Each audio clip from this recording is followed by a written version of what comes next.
The dust swirled like a jealous ghost as Clara Wilson stared at the contract before her.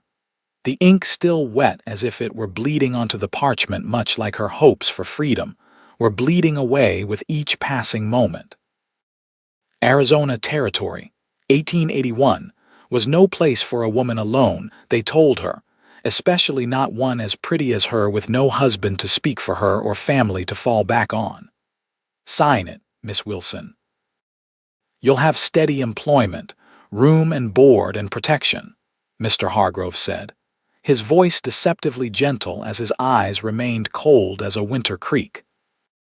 He was the owner of the Silver Spur Saloon in the dusty frontier town of Redemption, and he'd been after Clara since she'd stepped off the stagecoach 3 weeks prior.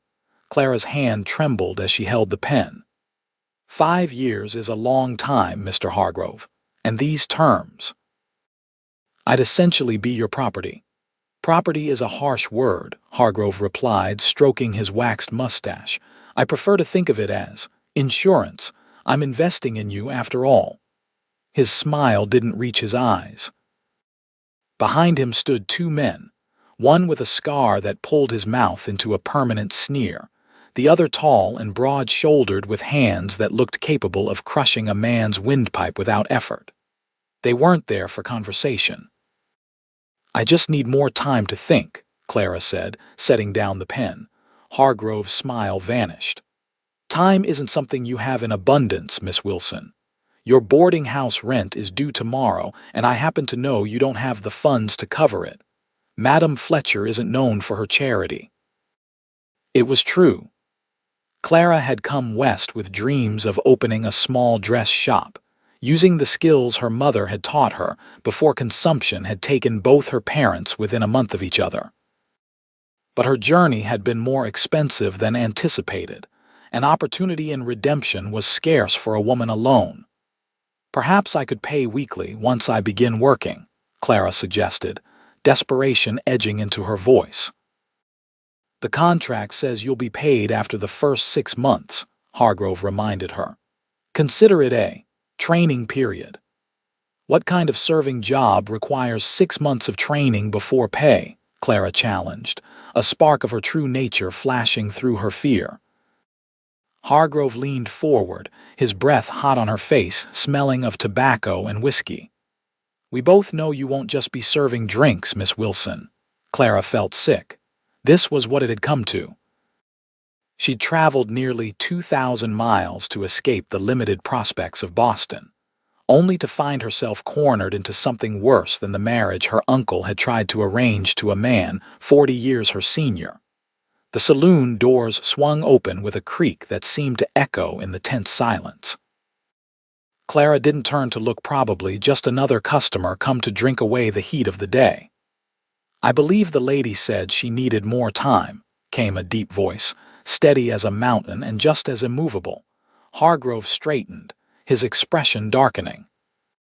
This is a private business discussion, stranger. I suggest you find yourself a drink or move along. Clara turned then, hope fluttering in her chest like a trapped bird.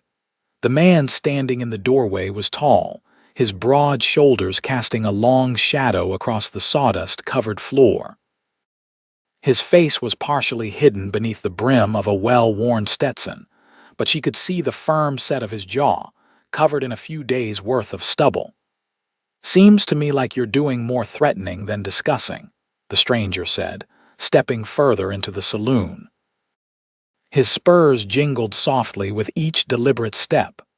Faster, Hargrove snapped, and the larger of his 2 men moved forward. The stranger didn't even flinch. Instead, he moved with a speed that belied his size, sidestepping Foster's lunge and bringing the butt of his revolver down on the back of the man's neck. Foster crumpled to the floor with a groan. Anyone else want to dance? The stranger asked, his voice eerily calm. The scarred man hesitated, looking to Hargrove for direction. What's this contract about? The stranger asked, moving closer to the table where Clara sat. None of your damn business, Hargrove snarled. The stranger ignored him, his eyes a startling shade of green meeting Clara's. Madam. It's a work contract, Clara explained, finding her voice. For the Silver Spur, 5 years of service with no pay for the first 6 months and other terms that are less than favorable. And they're trying to force you to sign, he asked, though it wasn't really a question. She's got no other options, Hargrove interjected, unless she wants to find herself out on the street tomorrow. The stranger reached down and picked up the contract, his eyes scanning it quickly. His expression darkened with each line he read. Without warning, he tore the paper in half, then in quarters. "What the hell do you think you're doing?" Hargrove shouted, reaching for the shredded paper. The stranger dropped the torn pieces onto the table. "She's free," he said simply. "Free to make her own choices without being coerced." "You have no right," Hargrove began, but fell silent when the stranger's hand moved to rest on his holstered revolver. "I have every right to stop a crime in progress," the stranger said. "Forcing someone into indentured servitude is illegal in the Arizona Territory. Or would you like me to fetch Marshal Hayes to discuss it further?" Hargrove's face flushed with anger, but Clara could see the calculation in his eyes. His business operated in a gray area of the law at best, and drawing the marshal's attention would do him no favors. "This isn't over," Hargrove warned, but he gestured to his men. The scarred man helped Foster to his feet, and they retreated behind their boss. "I believe it is," the stranger said. He turned to Clara, tipping his hat slightly. "Madam, if you'd like to leave, I'd be happy to escort you." Clara didn't need to be asked twice. She gathered her shawl and reticule, keeping her eyes on Hargrove as she stood. The saloon owner's face was a mask of barely contained fury. "You'll regret this," Hargrove said as she passed him. "The only thing I regret," Clara replied with more courage than she felt, "is not seeing you for what you are sooner." Outside, the late afternoon sun cast long shadows down the main street of Redemption. Clara took a deep breath of the dust-laden air, feeling as though she'd just escaped a cage that had been slowly closing around her. "Thank you," she said, turning to her rescuer. "Mr. Zachary," he replied. "Finn Zachary, most folks just call me Finn." "I'm Clara Wilson," she said, offering her hand. "And I'm truly grateful, Mr. Zachary." He took her hand briefly, his touch gentle despite the calluses that spoke of hard work. "Call me Finn, please, and there's no need for gratitude. I can't abide seeing anyone bullet into a corner. Nevertheless, you saved me from making a terrible mistake, one I might have been forced into by circumstance." Finn frowned slightly. "Hargrove mentioned you needed somewhere to stay," Clara nodded, embarrassment coloring her cheeks. "My rent is due tomorrow, and I'm afraid I've nearly exhausted my funds. I came here hoping to open a dress shop, but getting established has proven more difficult than I anticipated." "Redemption isn't the easiest place for new beginnings," Finn agreed. He seemed to consider something for a moment. "I might have a solution if you're interested. My sister runs a boarding house about a mile outside of town. She's always looking for help, and she provides room and board as part of the pay." "A boarding house," Clara repeated, hope rising in her chest. "It's respectable work," Finn assured her. "Rachel, my sister, is a widow with 2 young children. She converted her husband's ranch house after he passed. She takes in travelers, as well as some of the men from the nearby mines who need somewhere to stay between shifts." "That sounds perfect," Clara said, relief washing over her. "But why would she hire me sight unseen?" Finn's smile transformed his face, softening the hard lines and revealing a small dimple in his right cheek. "Because she trusts my judgment, and because she's been complaining about needing help for months. Besides, she'd be glad of another woman's company. It gets lonely for her out there." Clara hesitated only a moment. She had few options, and this one sounded infinitely better than Hargrove's proposition. "I would be very grateful for the introduction then." "You need to collect your belongings?" Finn asked. "Yes, they're at Madame Fletcher's boarding house. It's just—" "I know where it is," Finn said. "I'll walk you there." As they made their way down the dusty street, Clara was acutely aware of the curious glances they attracted. A single woman walking with a man she just met would certainly set tongues wagging, but at that moment, she couldn't bring herself to care. "You're not from around here," Clara observed. It wasn't a question. "No, madam. I have a small cattle ranch about 10 miles north of town. Don't come in much except to sell stock or buy supplies." "You were fortunate to arrive when you did today," Clara said. Finn's expression turned serious again. "It wasn't fortune. I've been hearing things about Hargrove's operation. Women brought in to work, then disappearing after a few months, only to be replaced by new faces." He glanced at her. "When I saw you through the window, looking trapped, I couldn't just ride on by." Clara felt a chill despite the warm evening air.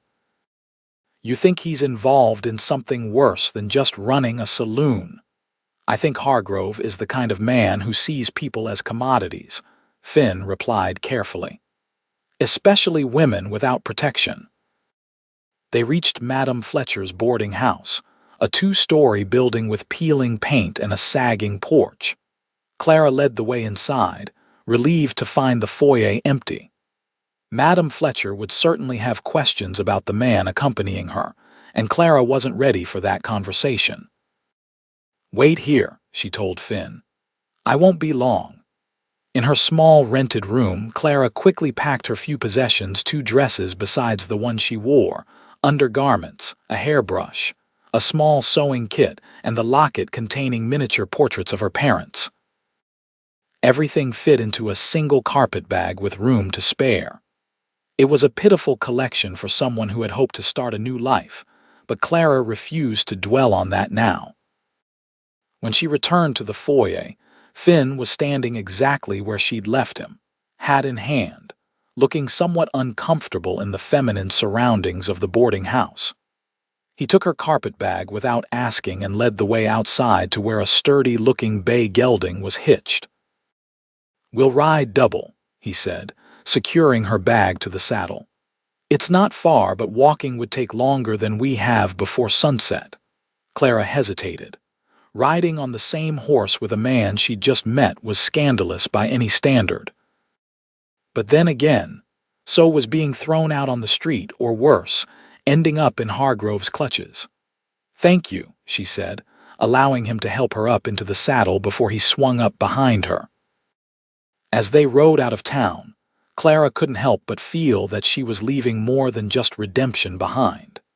She was turning the page on a chapter of her life that had nearly ended in disaster, thanks to the quiet cowboy whose presence at her back felt more reassuring than frightening. What she didn't know was that this unexpected rescue was just the beginning of a story that would change both their lives forever. The mile to Rachel Zachary's boarding house passed quickly, as the bay gelding maintained a steady trot away from town. Clara was intensely aware of Finn seated behind her, his arms on either side as he held the reins, creating a protective circle without actually touching her. He was careful to maintain a respectful distance, despite the constraints of sharing a saddle. As they crested a small rise, Clara gasped softly. Below them, bathed in the golden light of the setting sun, sat a large, well-maintained ranch house surrounded by several outbuildings. A white picket fence encircled a garden bursting with vegetables and a few hardy flowers that had managed to survive the Arizona heat. Smoke curled lazily from the chimney, promising warmth and comfort within. "It's beautiful," Clara said, unable to keep the wonder from her voice. "Rachel's worked hard to keep it that way," Finn replied, a note of pride in his deep voice. Her husband John had just finished expanding the house when he was killed in a mining accident 3 years ago. She could have sold it and moved back east to her family, but she's stubborn. Decided to make it work on her own terms instead. She sounds like a remarkable woman. "She is," Finn agreed. "Stubborn as a mule, though. Fair warning." As they approached, the front door of the house flew open and 2 children burst forth, running toward them with uninhibited excitement. Behind them, Moving at a more dignified pace came a slender woman with her dark blonde hair pulled back in a practical bun. "Uncle Finn!" the children shouted in unison. Finn dismounted smoothly and helped Clara down before being tackled by the two youngsters, a boy of about 8 and a girl who looked to be 6 or so. He laughed, scooping them both up in his strong arms as if they weighed nothing. "Samuel, Emma, have you been good for your mama?" he asked, setting them down. "I helped collect eggs without breaking any," Emma announced proudly. "And I chopped kindling all by myself," Samuel added, puffing out his chest importantly. "Well done, both of you," Finn said, ruffling their hair affectionately. He turned to the woman who had now reached them. "Rachel, I've brought someone I'd like you to meet." Rachel Zachary's eyes the same startling green as her brother's assessed Clara with frank curiosity. Her face, though tanned from the sun and showing the first fine lines around her eyes, was kind. "Clara Wilson," Clara introduced herself, offering her hand. "Your brother rescued me from an unfortunate situation in town. He mentioned you might be looking for help with your boarding house." Rachel's eyebrows rose slightly as she looked from Clara to her brother and back again. "Did he now?" She took Clara's hand in a firm grip. "Well, Miss Wilson, any friend of Finn's is welcome here. And yes, I've been desperate for help since Mrs. Gunderson left to care for her ailing sister last month." Her expression softened. "Though I'm curious about this rescue my brother felt compelled to perform. Perhaps we could discuss it inside," Finn suggested, glancing meaningfully at the children who were listening with undisguised interest. "Of course," Rachel agreed. "Children, please see to Uncle Finn's horse.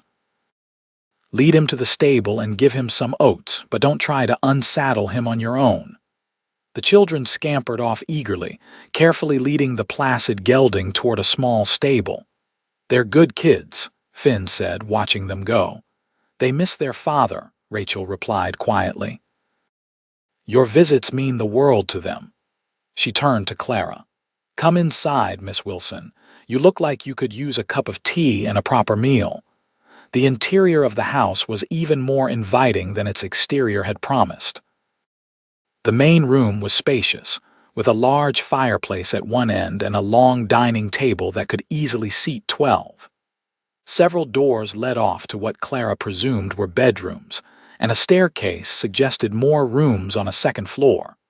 Everything was clean and well maintained, if not luxurious. "The boarders are all out working at present," Rachel explained as she led them toward the kitchen at the back of the house. "We have 5 miners who stay here regularly, plus occasional travelers passing through. I serve breakfast and dinner as part of their board, and they make their own arrangements for midday meals." In the kitchen, Rachel gestured for Clara to sit at a smaller table while she busied herself with the kettle. Finn remained standing, leaning against the doorframe with his hat in his hands. "Now," Rachel said as she set cups on the table, "what's this about a rescue?" Between them, Clara and Finn explained the situation with Hargrove and the contract. Rachel's expression darkened as she listened. "That man is a menace," she said when they had finished. "There have been rumors about girls disappearing from his establishment. Some say he sells them to houses in larger cities like Tucson or even as far as San Francisco." Clara felt cold despite the warmth of the kitchen. "He said I had no other options." "Men like that prey on women with limited choices," Rachel said, her voice gentle but firm. "But there are always options, even if they're not immediately apparent." She glanced at her brother, something unspoken passing between them. "You can stay here, Miss Wilson. I do need the help, and I can offer room, board, and a modest wage." "I don't want to impose," Clara began, but Rachel waved her protest away. "It's no imposition. The work isn't easy cooking, cleaning, laundry, but it's honest, and you'll be treated with respect. And if you truly have a talent for dressmaking, that could be useful too. There's precious little opportunity for new clothes out here." "I would be most grateful," Clara said, emotion tightening her throat. "And please call me Clara." Then it's settled, Rachel said with a decisive nod. You'll start tomorrow. Tonight you'll rest.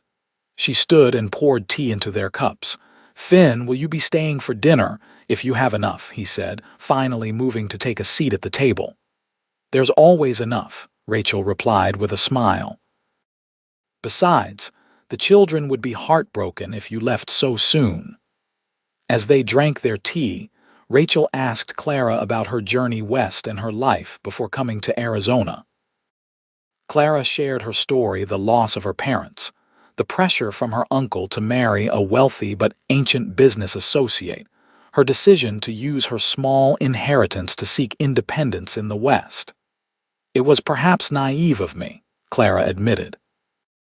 I had no idea how difficult it would be to establish myself, especially as a woman alone.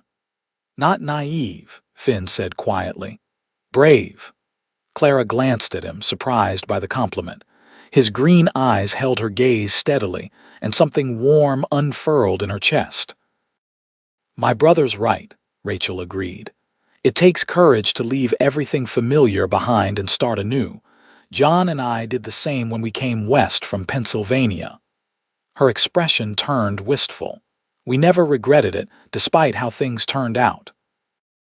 The conversation shifted to lighter topics as Rachel prepared a simple but hearty dinner of beef stew and biscuits. The children returned from their chore, full of questions for Clara and stories for their uncle. Throughout the meal, Clara found herself repeatedly drawn to Finn. He spoke little, but when he did, his words were thoughtful and often laced with dry humor that made his niece and nephew giggle. After dinner, as darkness fell completely, Rachel showed Clara to a small but comfortable bedroom on the second floor. It's not much, Rachel said, but it's private. The miners have rooms in the converted barn out back, so you needn't worry about propriety. It's perfect, Clara said honestly, taking in the narrow bed with its colorful quilt, the small dresser, and the window that looked out toward the distant mountains. I can't thank you enough, Mrs. Zachary. Rachel, please, and there's no need for thanks. Good help is hard to find out here, and I've been running myself ragged trying to manage everything alone. She hesitated, then added, I should warn you, though. Hargrove isn't the type to forget a slight. If he thinks my brother interfered with his plans, he might cause trouble. I don't want to bring danger to your home, Clara said, alarmed. Danger finds its way to everyone's doorstep eventually, Rachel replied philosophically. And Finn can handle himself. He didn't tell you much about himself, did he? No, Clara admitted. Only that he has a cattle ranch nearby, Rachel smiled. That's like him, never one to boast. But you should know that before he settled here, Finn rode with the Texas Rangers for 5 years. There's not much that frightens him, and he's more than capable of dealing with men like Hargrove. This new information added another dimension to the quiet, reserved man who had come to her aid.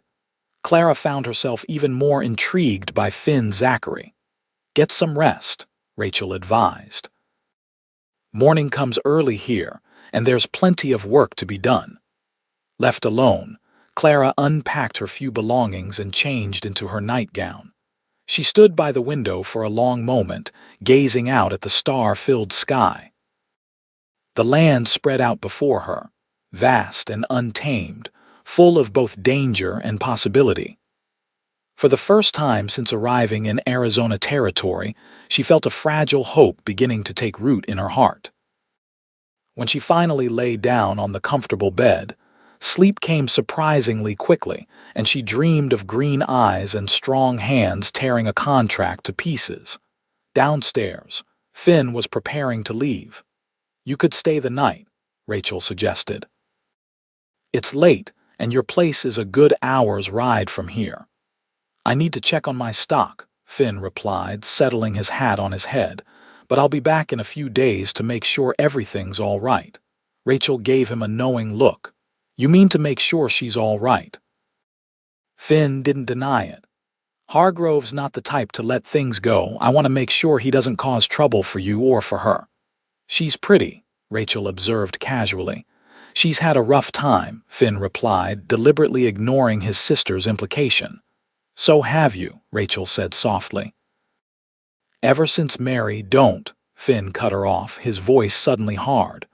That's not something I care to discuss. Rachel sighed but nodded.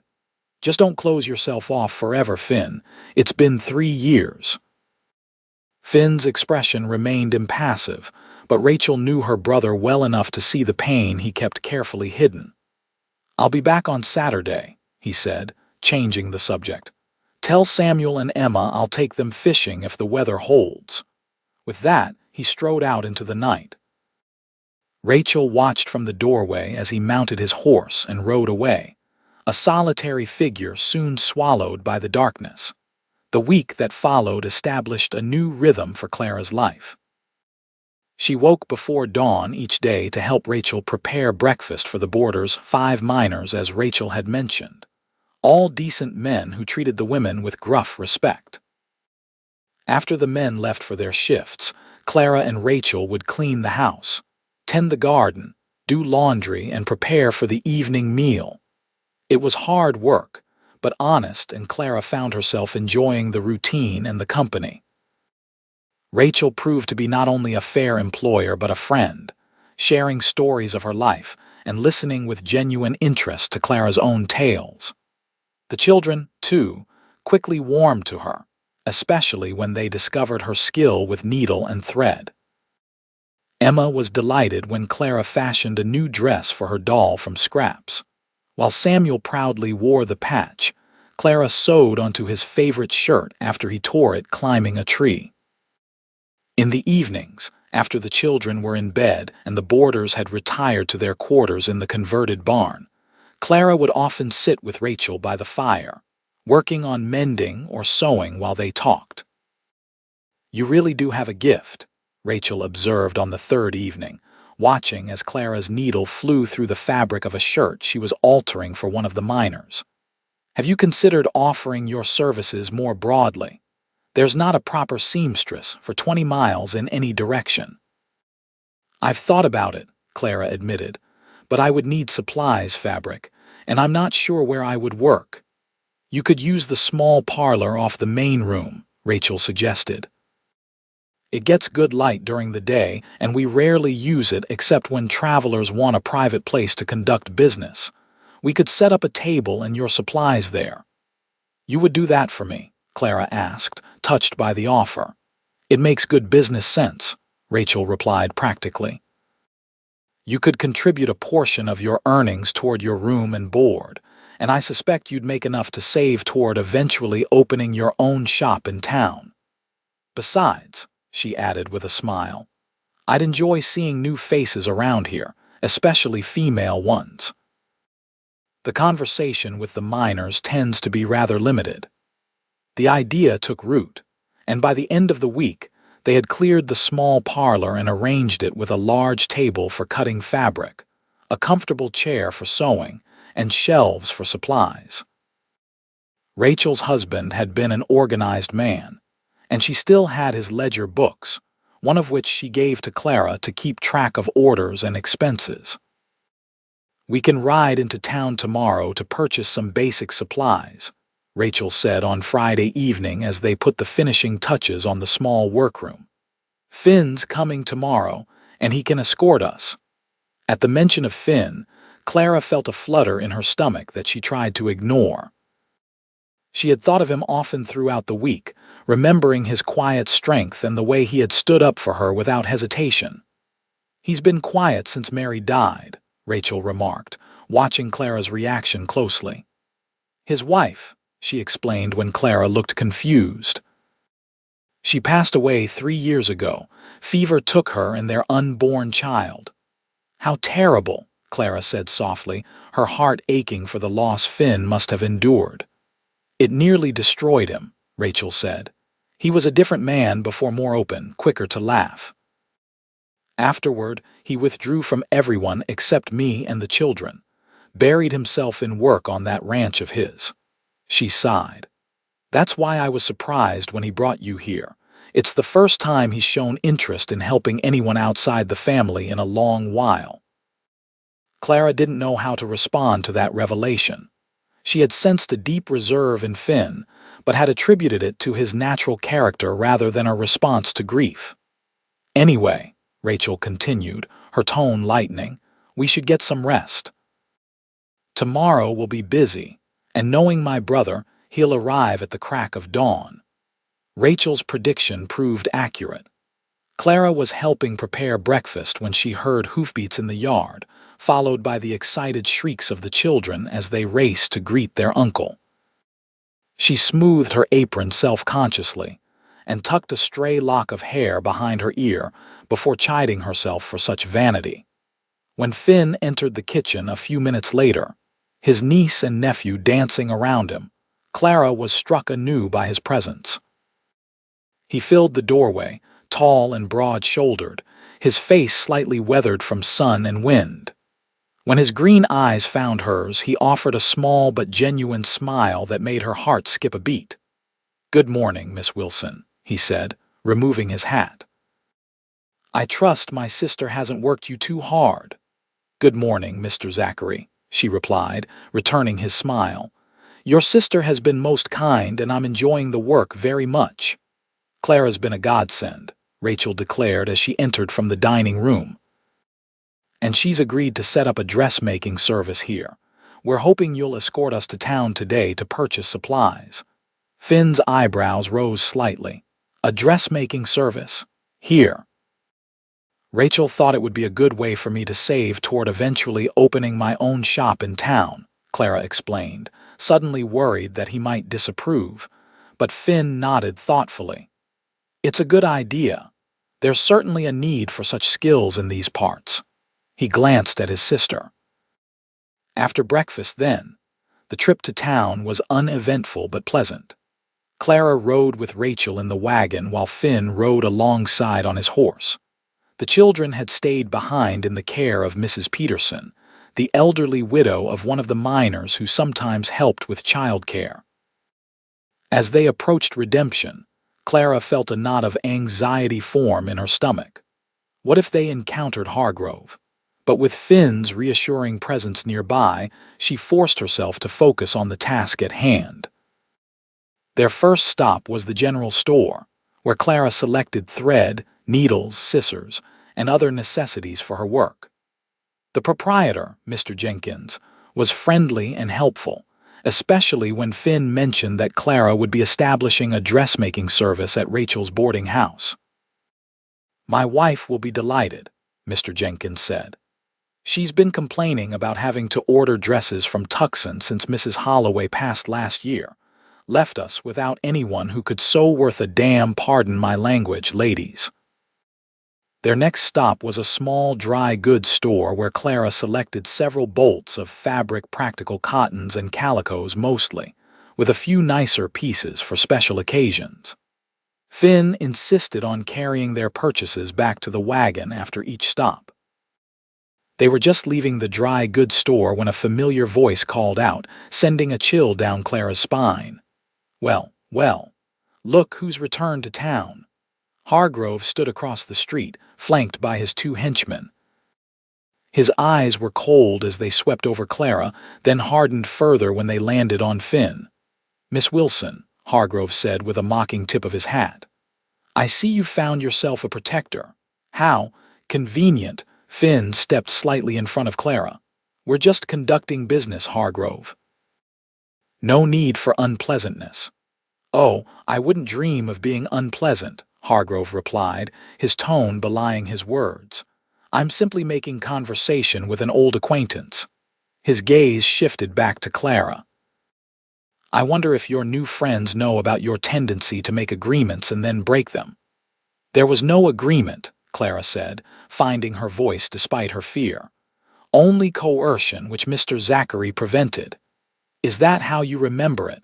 Hargrove's smile was cold. "Memory is such a subjective thing." "Enough," Finn said, his voice quiet but carrying a clear warning. "We have nothing more to discuss with you, Hargrove." The saloon owner's expression darkened, but he made no move to approach them. "For now," he agreed.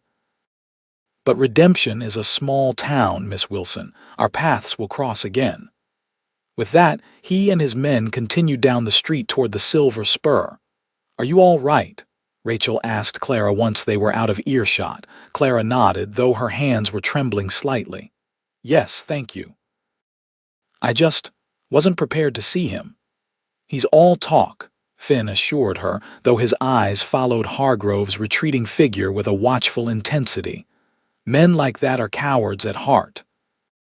Still, I'd feel better if we finished our business quickly and returned home, Rachel said, glancing around uneasily.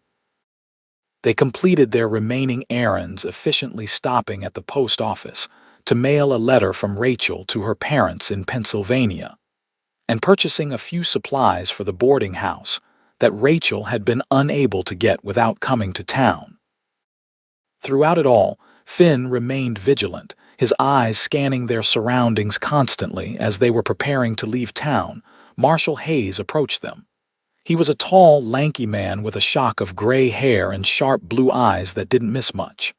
Zachary, he greeted Finn with a nod. Mrs. Zachary. His gaze moved to Clara. And you must be Miss Wilson. I've heard about you. Marshal, Finn acknowledged. What can we do for you? Just wanted to have a word, Hayes said easily. Heard there was some trouble at the Silver Spur a few days back. Something about a torn contract and strong words exchanged. Hargrove was attempting to force Miss Wilson into an illegal arrangement, Finn explained briefly. I intervened. The marshal's eyes narrowed slightly. That's so, he looked at Clara. Miss Wilson, Clara straightened her shoulders. Yes, Marshal. Mr. Hargrove presented me with a contract that would have essentially made me his property for 5 years. When I hesitated to sign, he made it clear that I had no choice. Mr. Zachary stepped in and resolved the situation. Hayes nodded slowly. I've had my suspicions about Hargrove's operation for some time, but nothing I could prove. He sighed. Just be careful, all of you. Hargrove's got connections in some unsavory places, and he doesn't take kindly to interference. His gaze settled on Finn. I know your reputation from your ranger days, Zachary, but this isn't Texas, and I'd prefer to handle matters through proper legal channels. Understood, Marshal, Finn replied, but I won't stand by if he threatens Miss Wilson or my sister's household. Hayes seemed to accept this. Fair enough. Just keep me informed if there's trouble. With a tip of his hat to the ladies, he moved on, continuing his patrol of the town's main street. The ride back to the boarding house was quieter than the journey into town had been. Clara was lost in thought, turning over the confrontation with Hargrove and the marshal's warning. She was startled when Finn suddenly spoke. I'll be staying at Rachel's for a few days, he announced. Just until I'm sure Hargrove isn't planning any trouble. Rachel shot him a surprised look. What about your ranch? Miguel can handle things, Finn replied, referring to his ranch hand. I rode by there this morning before coming to you. He's perfectly capable of managing for a week or so. Clara felt a mixture of guilt and relief. I don't want to be a burden or put any of you in danger, she said. Finn's gaze met hers, steady and reassuring. You're not a burden, Miss Wilson. And as for danger, it found you through no fault of your own. Sometimes all we can do is face it together rather than alone. Something in his words touched Clara deeply. She had been alone for so long, carrying the weight of her losses and her struggles by herself. The idea of facing whatever came next with these people who had so quickly become important to her was both terrifying and comforting. Thank you, she said simply, unable to express the full depth of her gratitude. Finn nodded once, as if her acceptance of his help was all that needed to be said on the matter. But as they continued toward Rachel's boarding house, Clara couldn't help noticing how his gaze periodically scanned the horizon, alert for any sign of trouble that might follow them from town. That evening, after dinner had been cleared away and the boarders had retired to their quarters in the barn, Clara sat on the porch with Finn. Rachel had taken the children upstairs for their baths, leaving the two of them alone in the gathering twilight. The air was cooling rapidly, as it often did in the desert, and Clara drew her shawl more tightly around her shoulders. "Are you cold?" Finn asked, noticing the gesture. "A little," she admitted. "I'm still getting used to how quickly the temperature drops once the sun goes down." Without comment, Finn shrugged out of his jacket and draped it around her shoulders.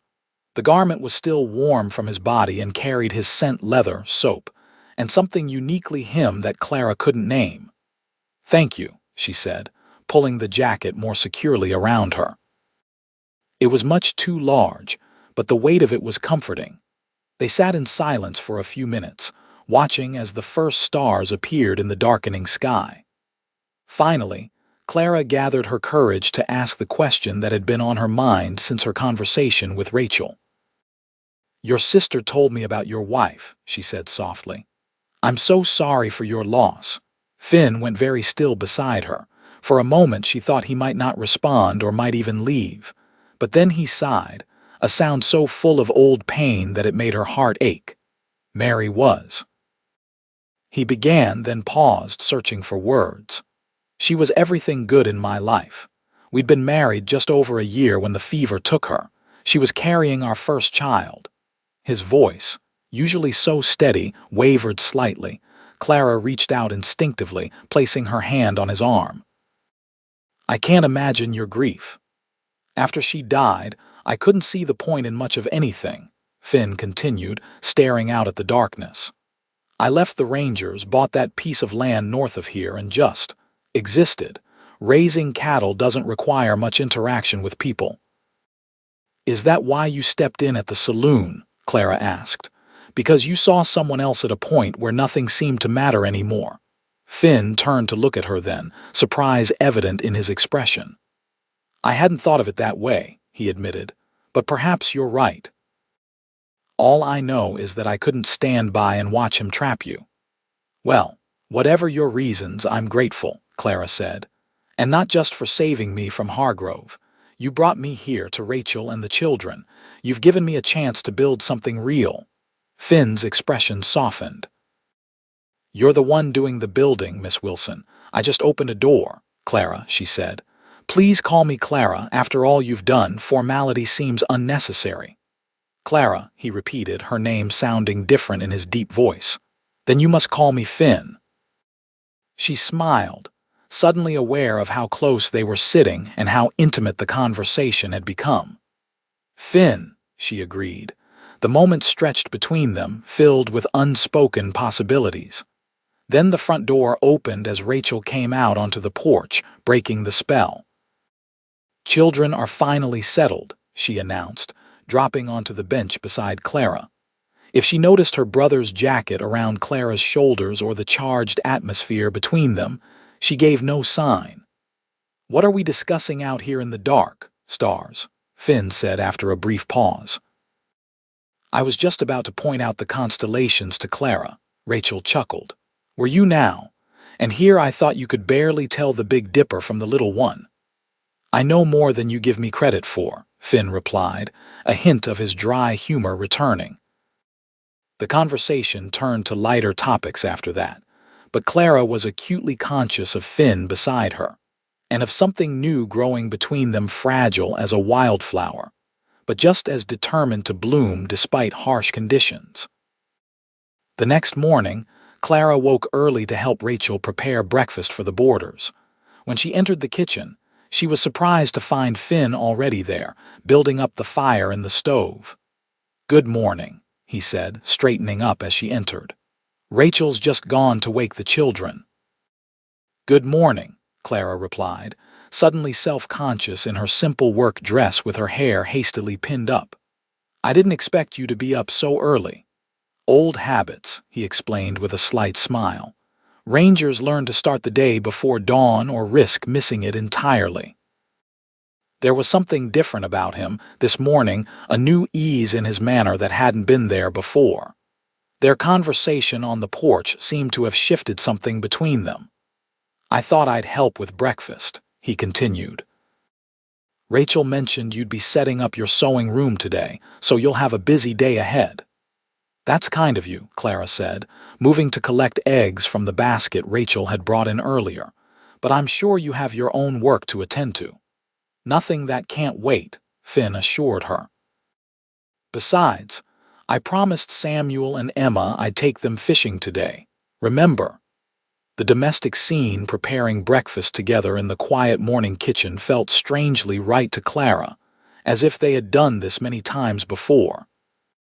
She found herself sneaking glances at Finn as they worked, noting the precise way he sliced bacon and the gentle strength in his hands. When Rachel returned with the sleepy children, she raised an eyebrow at finding her brother so comfortably established in her kitchen, but made no comment. Breakfast preparation continued with all of them working together, and soon the boarders began filing in from their quarters for the morning meal. After breakfast, while Rachel and the children did the washing up, Finn helped Clara move the final pieces of furniture into the small parlor that would serve as her sewing room.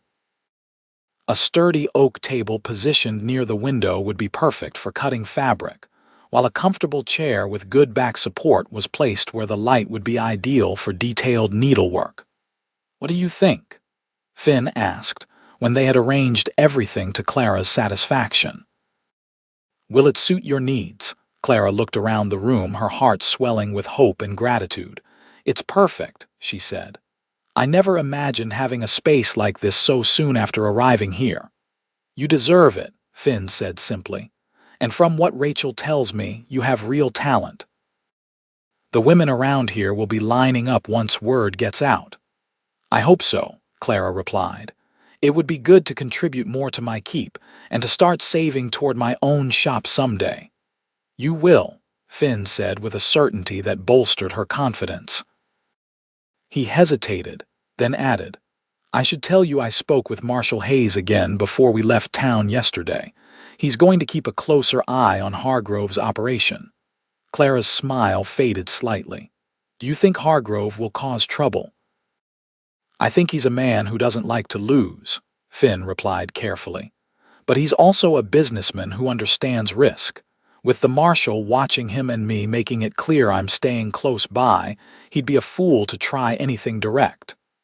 "And if he's that kind of fool?" Clara couldn't help asking. Finn's expression hardened slightly. "Then he'll regret it." There was something in his tone, a quiet certainty rather than bluster, that reminded Clara of Rachel's words about his time with the Rangers. This was a man accustomed to facing danger and prevailing. Before she could respond, Samuel burst into the room, fishing pole in hand. "Uncle Finn, are we going fishing now? You promised." Finn's serious expression melted into a smile. "I did indeed. Is your sister ready?" "She's just putting on her boots," Samuel replied eagerly.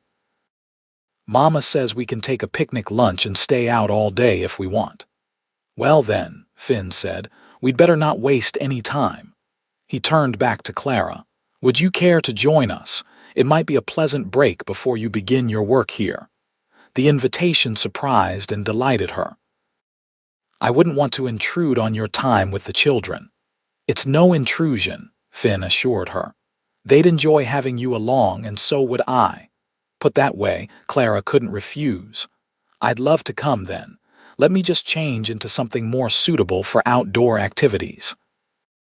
20 minutes later, Clara found herself walking alongside Finn down a well-worn path that led from the boarding house toward a small stream about half a mile away. Samuel and Emma ran ahead, their excitement palpable as they chattered about the big fish they hoped to catch. "They seem very fond of you," Clara observed, watching as Finn gently guided the children away from a patch of prickly pear cactus that grew near the path. "They're good kids," Finn replied. "After John died, I tried to visit more often." Rachel needed the support, and the children needed to know they still had family who cared. A shadow crossed his face. "Mary and I had hoped for children of our own someday. After she died, being around Samuel and Emma was difficult at first, but eventually it became a comfort." Clara understood that he was sharing something deeply personal with her, a piece of his healing process that few others likely knew about. Children have a way of pulling us back into life when grief might otherwise keep us isolated, she said softly. Finn glanced at her, a question in his eyes. After my parents died, she explained, I spent weeks barely leaving my room. Then one day, the daughter of our housekeeper brought me a bouquet of dandelions she had picked. Such a simple thing, but her innocent kindness reminded me that the world was still turning, still beautiful in its way. That's it exactly, Finn said, and the look of understanding that passed between them felt more intimate than any physical touch. The creek, when they reached it, was narrow but deep in places, with clear water running over smooth stones. Finn helped the children set up their fishing lines while Clara spread out the picnic blanket Rachel had packed in the shade of a cottonwood tree. Have you ever fished before? Finn asked, coming to sit beside her while the children watched their lines with varying degrees of patience. Never, Clara admitted. I grew up in Boston, far from any suitable fishing spots, and it wasn't considered a proper activity for young ladies in any case. Finn chuckled. Well, out here, practical skills matter more than proper activities. Would you like to learn? I would actually, Clara said, surprising herself with her eagerness. Finn spent the next half hour showing her how to bait a hook, which she managed with only minimal squeamishness, cast a line, and wait with the right combination of vigilance and patience. Their shoulders brushed occasionally as he demonstrated the proper technique, sending little shivers of awareness through Clara that had nothing to do with the cool shade. Uncle Finn, I got one, Emma suddenly shrieked, her small fishing pole bending dramatically. Finn was on his feet in an instant, helping his niece reel in what turned out to be a respectable-sized trout. Emma's face shone with pride as Finn helped her remove the hook from the fish's mouth. Well done, Emma, Clara called, genuinely impressed. That's a fine catch. Can we eat it for dinner? Emma asked hopefully. If you catch a few more like it, we certainly can, Finn assured her. Though we should probably release this one, it's a bit small to feed everyone at the boarding house. The day passed in a golden haze of simple pleasures fishing, sharing the picnic lunch Rachel had packed, telling stories, and exploring the creek bank. Clara found herself laughing more than she had in years, delighting in the children's excitement and in Finn's quiet company. As the afternoon waned, Samuel and Emma grew tired, and they decided to head back to the boarding house. The children walked ahead of them once more, but more slowly now, their earlier energy depleted. Thank you for including me today, Clara said as they walked side by side, close enough that their hands occasionally brushed against each other. It was wonderful. I'm glad you came, Finn replied. It's been a long time since I've enjoyed a day so thoroughly. He hesitated, then added more quietly, You're easy to be with, Clara. Not everyone is. The simple compliment warmed her more than an elaborate one might have. So are you, she said honestly. When they reached the boarding house, they found Rachel on the porch with a cup of tea, enjoying a rare moment of quiet while the boarders were still at work. Successful expedition? She asked, noting the string of fish Finn carried. The children had eventually caught several more, and Finn had added a few larger ones to ensure there would be enough for dinner. Very, Finn confirmed, lifting the fish slightly. These should make a fine addition to tonight's meal. Wonderful, Rachel said. Clara, 2 women stopped by while you were out. Mrs. Jenkins from town and her friend Mrs. Holloway. They were hoping to discuss dressmaking services. I told them you'd be setting up shop officially tomorrow and invited them to return then. Clara's eyes widened in surprise. Already? But how did they know? Word travels fast, Rachel replied with a smile. Mr. Jenkins must have mentioned it to his wife after we visited the store yesterday. This is good news. Mrs. Jenkins is something of a social leader in redemption. If she approves of your work, others will follow. I should prepare the sewing room properly then, Clara said, excitement mingling with nervousness at the prospect of her first potential clients. "I'll take care of the fish," Finn offered. "You go ahead and get your workspace ready."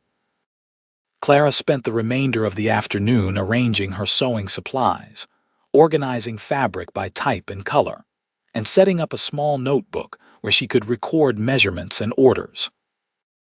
By the time she joined the others for dinner, a delicious meal featuring the fresh caught fish, she felt prepared for whatever tomorrow might bring.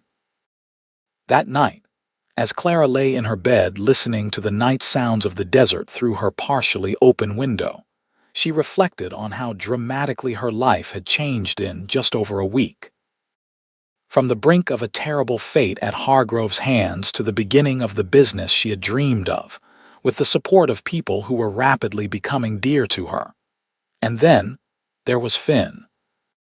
His face came to her mind easily, those green eyes that could be both gentle and fierce, the strong line of his jaw, the rare but transformative smile. She was attracted to him, certainly, but it was more than that.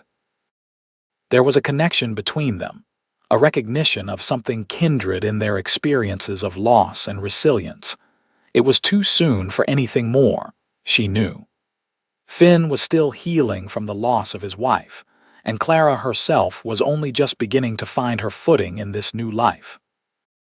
But for the first time in a very long while, she allowed herself to imagine a future that included not just independence and work she loved, but also companionship, affection, perhaps even love. With that warming thought, she drifted into sleep, unaware that across the hallway Finn lay awake, his thoughts following a very similar path. The next morning brought Mrs. Jenkins and Mrs. Holloway to the boarding house, both women dressed in their finest day dresses and clearly curious about both Clara and the rumored dressmaking service. Clara, wearing one of her own better dresses that she had carefully pressed for the occasion, welcomed them into her small sewing room with a mixture of nervousness and determination. "Miss Wilson, Mrs. Jenkins said after the initial pleasantries had been exchanged, "I must say we were quite intrigued when my husband mentioned your plans. Since Mrs. Patterson passed last year, we've been forced to order our gowns from Tucson, with very mixed results. The last dress I received was 3 inches too short and had to be completely remade," Mrs. Holloway added with a sniff, "and they charged an absolute fortune for the privilege." "I understand completely," Clara said sympathetically. "Ready-made garments rarely fit as well as those made to measure, and alterations can sometimes cost more than having something made from scratch." "Exactly," Mrs. Jenkins exclaimed. "Now my husband mentioned that you trained in Boston." Clara outlined her experience, her mother's training as a seamstress, the apprenticeship Clara had served with one of Boston's more fashionable dressmakers, and her dream of establishing her own business. As she spoke, she could see the women's initial skepticism giving way to interest. "Would you have any samples of your work?" Mrs. Holloway asked.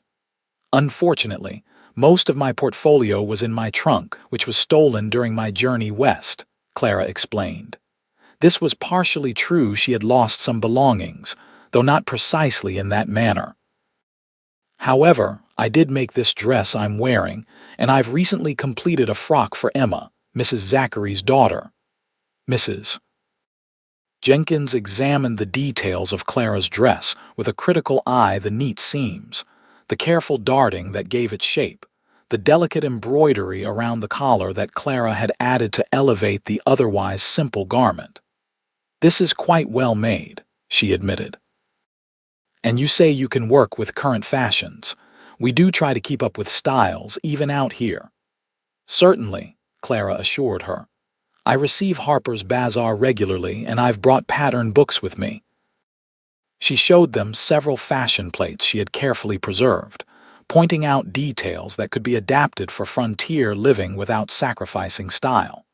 By the end of the hour, both women had placed orders, Mrs. Jenkins for a visiting dress in a lovely sage green wool, and Mrs. Holloway for a new Sunday dress in lavender, silk that her husband had brought back from a business trip to San Francisco. They left deposit payments and arrangements to return for fittings the following week. "Well," Rachel asked when Clara emerged from the sewing room after showing the women out. "2 orders," Clara replied, unable to keep the smile from her face. "And they hinted that several other women in town would likely be calling soon." "Wonderful," Rachel exclaimed. "I knew you'd do well. Those 2 are the arbiters of taste in Redemption Limited, as that may be. If they approve of your work, everyone else will follow suit." Finn, who had been repairing a loose board on the porch steps, looked up at Clara's news. "Congratulations," he said, his smile warming his usually serious face. "Though I'm not surprised, quality work is always recognized eventually." The simple praise from him meant as much to Clara as the actual orders. "Thank you," she said. "It feels like a real beginning." The next few days established a new pattern. Clara would help Rachel with the morning chores and breakfast for the boarders, then spend the middle part of the day in her sewing room, working on orders that continued to come in as word spread. In the late afternoon, she would assist with dinner preparations and other household tasks. The arrangement worked well for everyone. Rachel had the help she needed. Clara was able to pursue her craft while contributing to her keep, and the boarding house gained a reputation as a place where fine dressmaking services could be obtained. Finn remained at his sister's house, ostensibly to help with some repairs and to spend time with his niece and nephew. But Clara often caught him watching her when he thought she wouldn't notice, his green eyes thoughtful and increasingly warm when they met hers. One evening, about a week after her business had begun, Clara was sitting on the porch after dinner, enjoying the cooler air and the spectacular sunset. The boarders were playing cards in the main room, and Rachel was upstairs putting the children to bed. Clara was taking a well-deserved break, having spent most of the day working on Mrs. Jenkins' dress, which was proving to be a complex project. "Mind if I join you?" Finn asked, appearing at the door with 2 cups of coffee in hand. "Please do," Clara replied, accepting one of the cups gratefully. "Thank you for this. I was just thinking I should go in for some tea." Finn settled beside her on the porch swing, leaving a respectable distance between them. "You've been working hard. The dress is coming along well." "Yes, though Mrs. Jenkins has very specific ideas about how the sleeves should be arranged," Clara said with a small laugh. "It's good, though. Challenging work keeps me sharp." They sat in comfortable silence for a few moments, sipping their coffee and watching as the sky transformed from brilliant orange and pink to deeper purple and blue. "I'll be heading back to my ranch tomorrow," Finn said eventually, his voice casual though there was tension in the set of his shoulders. "Oh," Clara said, surprised by the sharp disappointment she felt at this news. "Of course. You must have many responsibilities there." "I do," he agreed. "And Miguel, good as he is, can only manage alone for so long." He hesitated, then added, "But I was wondering if you might like to visit someday. It's not much compared to this place, but it's peaceful. There's a view of the mountains that's particularly fine at sunset." The invitation made Clara's heart beat faster. "I would like that very much," she said honestly. Finn seemed to relax slightly at her acceptance. "Perhaps next Sunday. Rachel and the children could come too, make a day of it. I could send the wagon for all of you." "That sounds wonderful," Clara replied, already looking forward to it. Another comfortable silence fell between them, but this one was charged with a new awareness. When Finn finally spoke again, his voice was quieter, more personal. "I haven't felt this way in a long time," he admitted, staring out at the darkening landscape rather than looking at her directly. "After Mary died, I didn't think I ever would again." Clara's breath caught. She knew exactly what he meant, though her own loss had been different. "It's frightening, isn't it? To feel hope again when you've become accustomed to its absence." Now he did turn to look at her, surprise and understanding in his gaze. Yes, that's it exactly. Frightening, but also like waking up after a very long sleep. I felt dead inside for a long time after my parents died, Clara confessed. Coming west was partly an attempt to outrun that feeling, to find something that would make me feel alive again. She smiled softly. I never expected it to be a rescue in a saloon and a family I'd just met. Life rarely gives us what we expect, Finn observed, his own smile matching hers. Sometimes it's far worse, but sometimes it's better, Clara finished for him. Their eyes held for a long moment, and Clara thought he might reach for her hand or perhaps even kiss her. But just then, the front door opened and Rachel emerged. "There you two are," she said, apparently oblivious to the moment she had interrupted. "The children are asking for a bedtime story from both of you." Emma insists that Clara does the princess voices better than I do, and Samuel wants Uncle Finn to do the dragon. Finn chuckled, the intimate atmosphere broken but not destroyed. "Well, we can't disappoint them, can we?" He stood and offered Clara his hand to help her up from the swing. "Shall we, Miss Wilson? Lead the way, Mr. Zachary," she replied with a smile, placing her hand in his.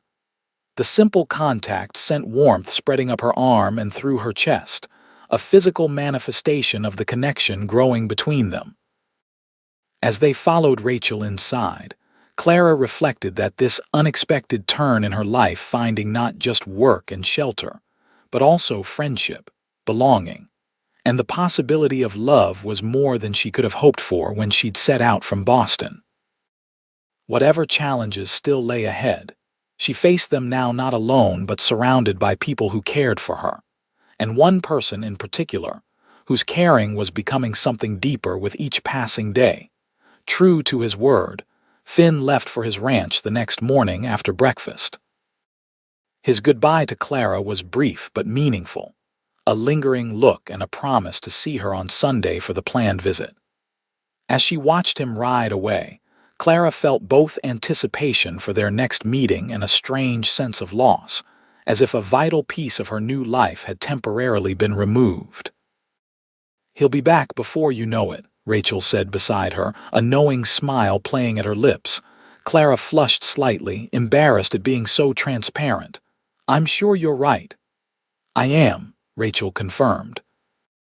"And for what it's worth, I haven't seen him look at anyone the way he looks at you since Mary." "It's too soon," Clara protested weakly, though her heart leapt at Rachel's words. "Maybe," Rachel allowed. "Or maybe when you've both experienced loss, you understand the value of not wasting time." She patted Clara's arm gently. "Now, let's get to work. Those dresses won't sew themselves, and I've got boarders expecting clean sheets." The days until Sunday passed in a blur of activity. Clara completed Mrs. Jenkins' dress, started work on Mrs. Holloway's, and took orders from 3 more women who came to the boarding house after hearing glowing reviews from the first 2 clients. She fell into bed each night pleasantly exhausted, her mind filled with patterns and measurements rather than worries about Hargrove or other troubles. By Sunday morning, however, her thoughts had turned almost exclusively to the upcoming visit to Finn's ranch. She took special care with her appearance, selecting her blue dress that brought out the color of her eyes and arranging her hair in a style that was neat but softer than her usual practical arrangement. "You look lovely," Rachel commented as they waited on the porch for the wagon Finn had promised to send. "My brother won't know what hit him." Clara blushed, but didn't deny that she had made an effort. "I'm just looking forward to seeing something new. I've hardly left the boarding house since I arrived." "Of course," Rachel replied, her tone making it clear she didn't believe that was Clara's only motivation. The wagon arrived mid-morning, driven by Miguel, Finn's ranch hand. He was a compact man with a weathered face and a ready smile, and he chatted amiably as they made the journey to Finn's property. The children, excited for the outing, asked endless questions about the ranch, the cattle, and whether there might be opportunities for fishing or exploring. Plenty to explore, niños, Miguel assured them. And Senor Finn has prepared a special surprise for you both. This announcement naturally led to increased excitement and speculation, with Samuel convinced the surprise must be new fishing poles and Emma hoping for a puppy. Clara and Rachel exchanged amused glances over their heads, but said nothing to dampen their enthusiasm. After about an hour's journey, they crested a small rise, and Finn's ranch came into view.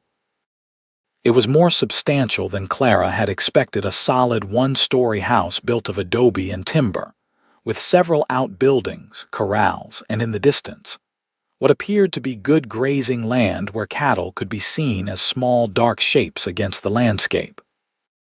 As they approached, Finn emerged from the house, wiping his hands on a cloth. He was dressed simply in a clean shirt and trousers, his hair still damp from what must have been a recent wash. The smile that spread across his face when he saw them made Clara's heart skip a beat. "Welcome," he called as Miguel drew the wagon to a stop in front of the house. "I'm glad you all could come." The children scrambled down before the wagon had fully stopped, running to their uncle with excited chatter about the promised surprise. Finn laughed, ruffling Samuel's hair and accepting Emma's enthusiastic hug. "Patience," he told them. "The surprise comes after we've had a chance to show Miss Wilson around. It wouldn't be polite to run off right away." Clara felt a rush of warmth at his consideration. Rachel caught her eye and raised an eyebrow slightly, as if to say, "You see." Finn helped both women down from the wagon, his hand lingering just a moment longer than necessary when it clasped Clara's. "You look lovely," he said quietly, echoing Rachel's earlier compliment. "Thank you," Clara replied, equally softly. "Your ranch is beautiful, much more extensive than I imagined." Pride flashed in his eyes. "It's taken work, but it's coming along. I'd be happy to show you around if you'd like." The tour began with the house itself, a surprisingly comfortable dwelling with a large main room that served as both parlor and dining area, a well-equipped kitchen, and several bedrooms. The furniture was simple but solid, and while there were few decorative touches, the place felt like a home rather than just a shelter. Mary had plans to make it more homey, Finn explained as they moved through the rooms. She'd started a quilt for the bed and had ideas about curtains and such. He gestured to a rocking chair near the fireplace. That was hers. She used to sit there in the evenings while I read aloud. Clara noticed that while there was sadness in his voice when he spoke of his late wife, there was also a new quality of fondness unclouded by the sharper pain of fresh grief. It was the way one might speak of a beloved memory that had found its proper place in the heart, cherished but no longer consuming. From the house, they moved to the outbuildings, a barn, a smokehouse, a small structure that served as quarters for Miguel and any other hands Finn might hire during busier seasons. Finally, they walked to a nearby corral where several horses grazed or dozed in the midday sun. "And this," Finn said, a note of anticipation in his voice as he looked at the children, "is where the surprise is waiting." From inside a small shed attached to the corral, Finn brought out two small, gentle-looking ponies, one dappled gray, the other chestnut. "These are for you to learn to ride on," he told Samuel and Emma, whose eyes had grown wide with excitement. "Not to keep at home," he clarified quickly with a glance at Rachel, "but to practice on whenever you visit. Every child in the West should know how to ride. Can we try them now?" Samuel asked eagerly. "That's the idea," Finn confirmed. "I've got small saddles that should fit you both, and we'll start with some basic lessons in the corral." The next hour was devoted to introducing the children to their ponies and teaching them the fundamentals of riding. Clara and Rachel watched from the fence as Finn patiently showed them how to mount, how to hold the reins, and how to give basic commands to their mounts. He was a natural teacher, firm but encouraging, and the children blossomed under his guidance. "He would have been a wonderful father," Rachel said quietly, watching as Finn adjusted Emma's posture in the saddle. "He still could be," Clara replied without thinking, then flushed as she realized what she had implied. Rachel gave her a thoughtful look, but didn't comment directly. "Yes, I believe he could," was all she said before returning her attention to the riding lesson.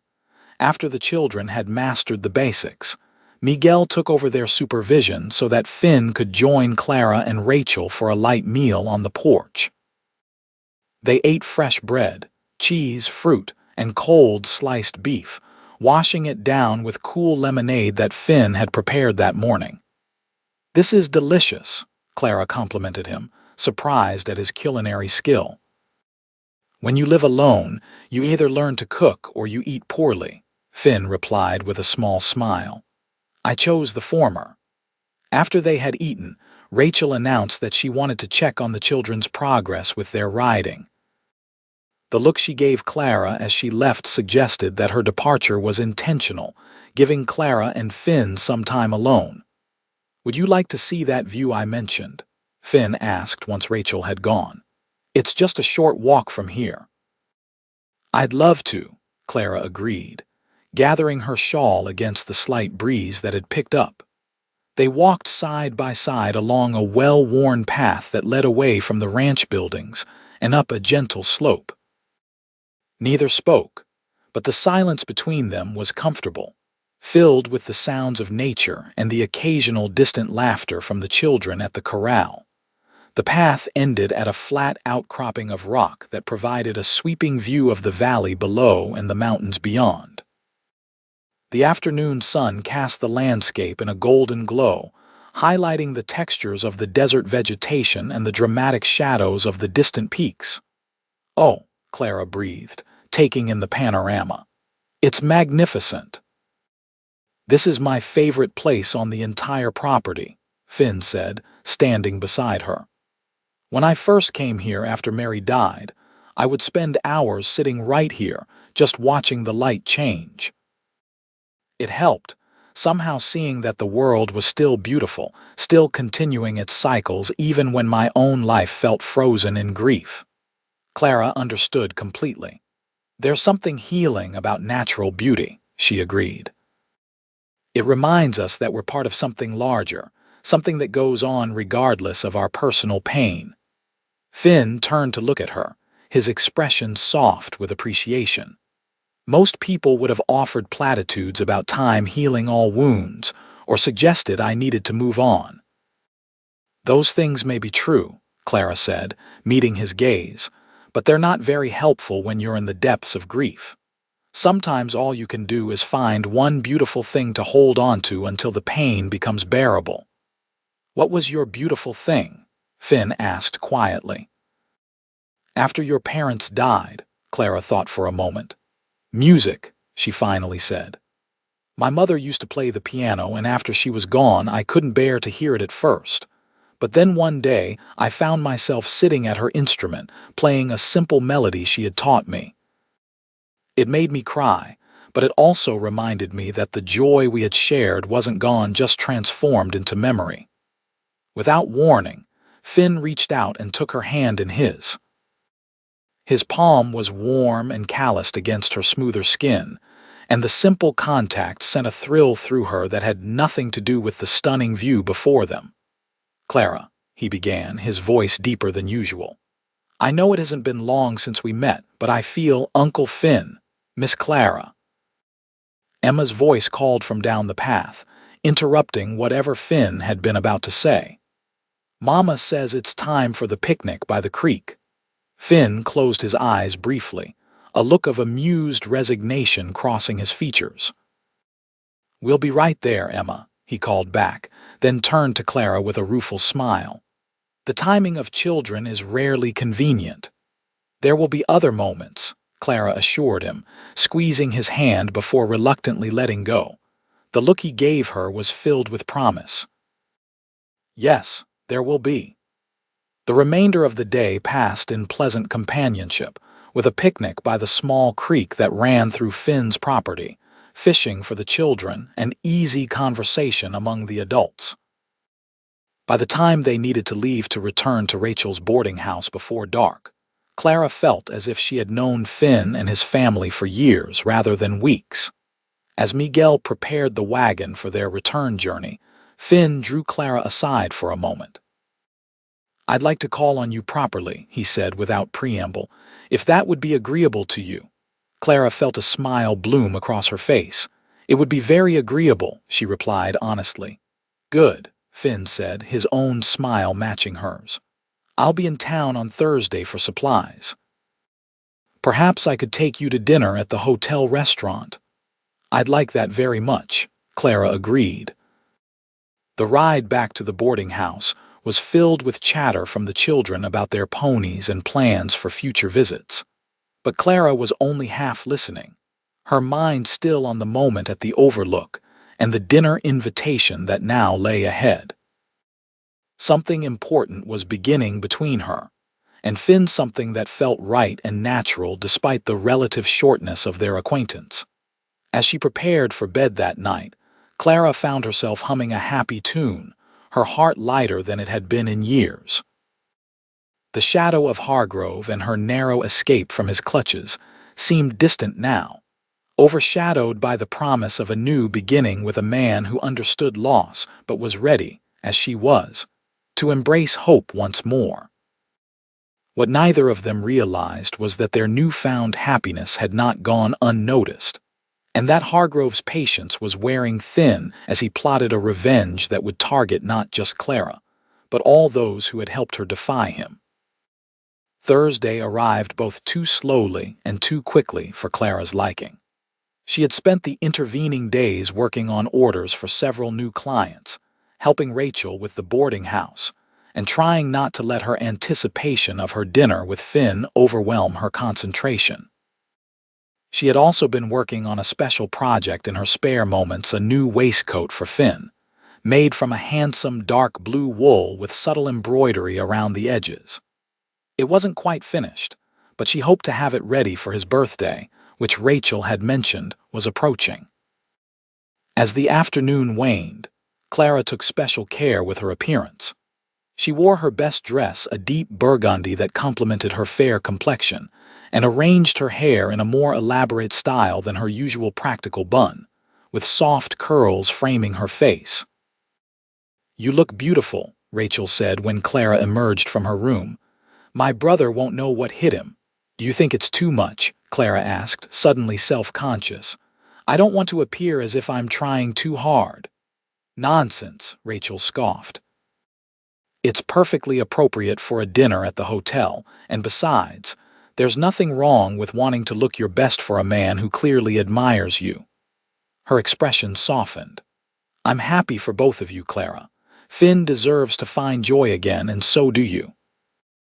"Thank you," Clara said, touched by her friend's approval. "It means a great deal to have your blessing." "As if you needed it," Rachel replied with a laugh. "But you have it wholeheartedly. Now let's go downstairs. Finn should be arriving any moment, and I want to see his face when he gets a look at you." Finn arrived precisely at the appointed time, dressed in what was clearly his best suit, a well-cut dark gray that emphasized his broad shoulders and trim waist. He had tamed his usually wind-blown hair and trimmed his beard neatly. When he saw Clara descending the stairs, he stopped mid-sentence in his conversation with Rachel, his eyes widening appreciatively. "Clara," he said, his deep voice slightly rough, "you look absolutely beautiful." "Thank you," she replied, her cheeks warming at the sincere admiration in his gaze. "You look very handsome yourself." They stood for a moment, simply taking each other in until Rachel cleared her throat meaningfully. "You two should get going if you want to make your dinner reservation," she said with an amused smile. The ride into town was pleasant, with Finn driving a smart buggy rather than riding his horse as he usually did. Clara enjoyed the opportunity to sit close beside him, occasionally feeling the brush of his arm against hers as he handled the reins. "I've been looking forward to this all week," Finn admitted as they approached redemption. "I'm not much for town socializing normally, but the thought of an evening with you makes it seem like a treat rather than a chore." "I've been looking forward to it as well," Clara replied honestly, "though I must confess to some nervousness about being seen in town. I haven't encountered Mr. Hargrove since that day at the general store." A slight frown creased Finn's brow. "I wouldn't worry about Hargrove. Marshall Hayes has been keeping a close eye on him since our conversation. And besides, the hotel restaurant is respectable enough that Hargrove rarely shows his face there." His reassurance eased Clara's mind, and by the time they reached the Grand Hotel, a somewhat optimistically named two-story establishment that was nevertheless the finest dining option in Redemption, she had set aside her concerns in favor of enjoying the evening ahead. The hotel dining room was modestly elegant, with white tablecloths, decent silverware, and a small vase of fresh flowers on each table. Several other diners were already present, including the banker and his wife, the doctor, and a few other leading citizens of Redemption. Their arrival attracted curious glances, particularly from those who recognized Clara as the new dressmaker staying at the Zachary boarding house. "Mr. Zachary," the hotel proprietor greeted them warmly.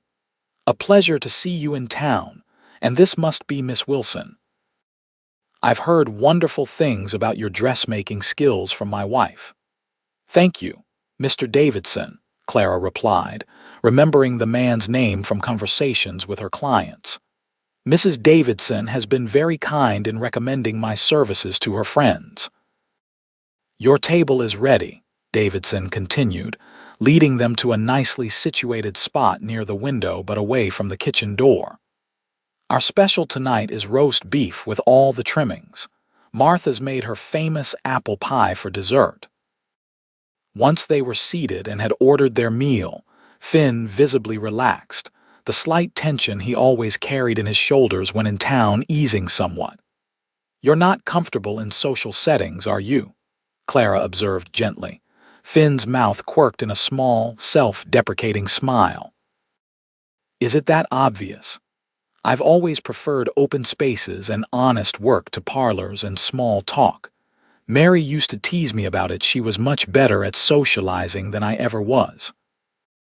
"Tell me about her," Clara invited, genuinely wanting to know more about the woman who had been so important in Finn's life. Some men might have been uncomfortable discussing a deceased wife while dining with a potential new love, but Finn seemed appreciative of Clara's interest. "She was sunshine," he said simply. "Bright, warm, always able to find joy in small things. We met when I was with the Rangers. Her father was my commanding officer, and he invited me to dinner one night. Mary served the meal and teased me about my appetite." His smile turned fond at the memory. "I was smitten immediately, though it took me 3 months to work up the courage to ask her father's permission to court her." "She sounds lovely," Clara said sincerely. "She was," Finn agreed. "She would have liked you, I think. She always said I needed someone who could match me in stubbornness." Clara laughed at that. "And am I stubborn, Mr. Zachary?" "Admirably so, Miss Wilson," he replied with a warm look. "A woman who travels across the country alone to build a new life, stands up to a man like Hargrove, and then creates a thriving business from practically nothing in just a few weeks. I'd say stubborn is an understatement." Their meal arrived, then generous portions of tender roast beef, potatoes, and vegetables, with fresh bread on the side. The conversation flowed easily as they ate, touching on Clara's work, Finn's plans for his ranch, books they had both read, and their shared love of music despite neither being particularly skilled musicians. "I sing tolerably well," Finn admitted. "But my attempts at the guitar have been described by Rachel as an offense to the ears of man and beast alike." Clara laughed, finding his self-deprecating humor endearing. "Perhaps we could try a duet sometime." "I play piano passably, but my singing voice has been compared to a crow with a head cold." "Who would dare say such a thing?" Finn asked in mock outrage. I demand satisfaction on your behalf. It was my father, actually, Clara replied, smiling at the memory. He loved music, but insisted that both he and I had been blessed with many fine qualities, none of which included musical talent. They were still laughing together over dessert, the promised apple pie, which was indeed excellent, when the pleasant atmosphere was shattered by a familiar and unwelcome voice. "Well, isn't this cozy?" Hargrove stood beside their table, flanked by his ever-present henchman. He was dressed more formally than Clara had seen him before, suggesting he had come to the hotel for business rather than by chance. His cold eyes moved from Clara to Finn and back again, a calculating smile playing at his lips. "Hargrove," Finn acknowledged coldly, his relaxed demeanor instantly replaced by alertness. "I believe you're interrupting a private dinner." "My apologies," Hargrove replied, not sounding apologetic in the least. "I merely wanted to pay my respects to Miss Wilson and inquire after her health. We parted so abruptly at our last meeting." "I'm quite well, thank you," Clara said, keeping her voice steady despite the chill that ran down her spine at the man's presence. "And as Mr. Zachary mentioned, we are enjoying a private meal." Hargrove's smile didn't reach his eyes. "Of course. I wouldn't dream of imposing further." He tipped his hat slightly. "Enjoy your evening. We'll speak again soon, I'm sure." As he walked away, Clara released a breath she hadn't realized she'd been holding. "I don't like the way he said that," she murmured. "Neither do I," Finn agreed, his expression grim. "Hargrove's not the type to make idle threats." He reached across the table and took her hand. "I won't let him harm you, Clara. You have my word on that." The sincerity in his voice reassured her, as did the strength of his hand around hers. "I know," she said softly.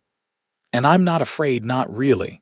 It's just unsettling to be reminded that he's still watching, still harboring resentment." "Let's not let him ruin our evening," Finn suggested, though he remained more vigilant than before, his eyes periodically scanning the dining room even as they resumed their conversation. They finished their meal and declined Davidson's offer of coffee, both tacitly agreeing that it would be better to leave before Hargrove might return. Finn paid the bill, helped Clara with her shawl, and escorted her outside to where their buggy waited.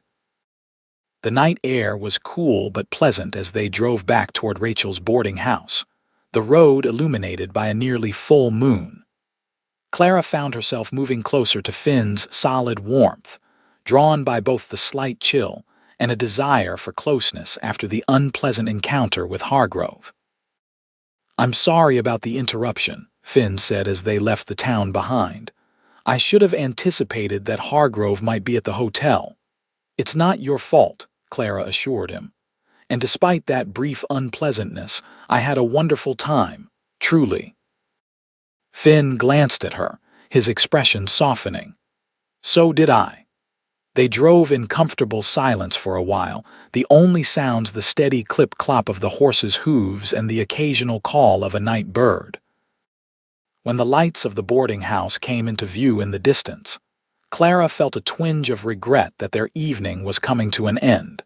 Finn slowed the buggy as they approached, eventually bringing it to a stop just short of the house. He turned to face Clara, his features partly shadowed in the moonlight. "Clara," he began, his voice low and serious, "there's something I've been wanting to say to you, something I started to tell you at the ranch before we were interrupted." Clara's heart quickened. "Yes. I know it hasn't been long since we met, and perhaps this is too forward of me, but—" He took a deep breath. "I care for you deeply, in a way I didn't think I would ever feel again after Mary." "Oh, Finn," Clara breathed, joy spreading through her chest. "I care for you too, so very much." He reached out, gently cupping her cheek with his hand. "I don't want to rush you or to presume you're not," she assured him, leaning slightly into his touch. "What I feel for you has grown quickly, but it's real and true. I've never been more certain of anything." In the silver moonlight, Finn's eyes were dark but full of emotion as they held hers. Slowly, Giving her every opportunity to pull away if she wished, he leaned forward. Clara met him halfway, and when their lips finally touched, it felt like coming home after a long journey. The kiss was gentle at first, almost tentative, but deepened as Clara's hand came to rest on Finn's chest, feeling the strong, steady beat of his heart beneath her palm. When they finally parted, both were breathing a little faster, and Finn's smile was tender as he brushed a strand of hair from Clara's face. "I should take you inside before Rachel sends out a search party," he murmured, though he made no immediate move to do so. "Probably," Clara agreed with a small laugh, equally reluctant to end the moment. With visible effort, Finn straightened and took up the reins again. "We'll have other evenings," he promised, his voice holding a certainty that warmed Clara from within. "Many others, I hope," she replied softly.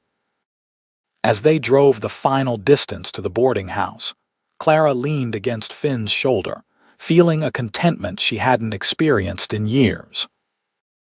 Whatever challenges lay ahead, whether from Hargrove or the general difficulties of life on the frontier, she would face them with this good man beside her. And that made all the difference. What they couldn't know as they approached the warmly lit windows of the boarding house was that Hargrove had already set his plan for revenge in motion, a plan that would test their newfound happiness and the strength of their bond in ways they could not yet imagine.